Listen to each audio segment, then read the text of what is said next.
لە یاریەکانی هەفتەی چوارەمی خولی بشاردەی عێراقدا یانەی بەغدا بۆ میوانی یانی سلێمانی هەردوو یانە لە سێ یاری ڕابردوویاندا لە ئاسایی خراپدا بوون بە شێوەیە یانەی سلێمانی لە هەر سێ یاریەکەیدا دووساری دۆڕاندن هاتبوو. یانەی بەغداش بە سێ یاری تەنها خاوەنی خاڵێک بوو.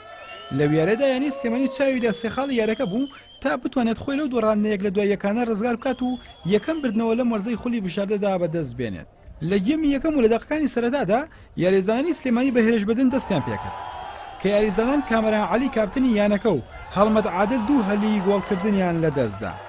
دواتر یاریەکە لە ئاستێکی مامناوەندا بوو کە هەردوو دیو زیاتر بە دژەهێرش یاریان دەکرد و لەو هەوڵانەشدا یانەی بەغدای میوان بە هەمان شێوەیانی سلێمانی دوو هەلی ئاسانی گۆڵکردنیان لەدەستدا.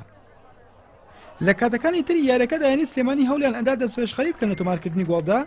لە ئەنجام لێدانێکی ڕاستەوخۆدا ئەحمەد بوناجد هەڵەیەکی گۆچیانی بەغدادی خۆستەوە و سلێمانی کردە خاوەنی گۆڵی یەکەم.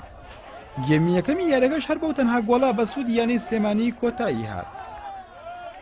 لە گێمی دووەمدا یاریزانانی بەغدا زیاتر هێرشیان دەکرد تا ئەنجامی یاریەکە یەکسان بکەنەوە. لەو هەوڵەشدا سەرکەوتوو بوون کاتێک لە دەقیقەی 60دا مستەفا ئەحمەد گۆڵی یەکسانبوونی کردەوە.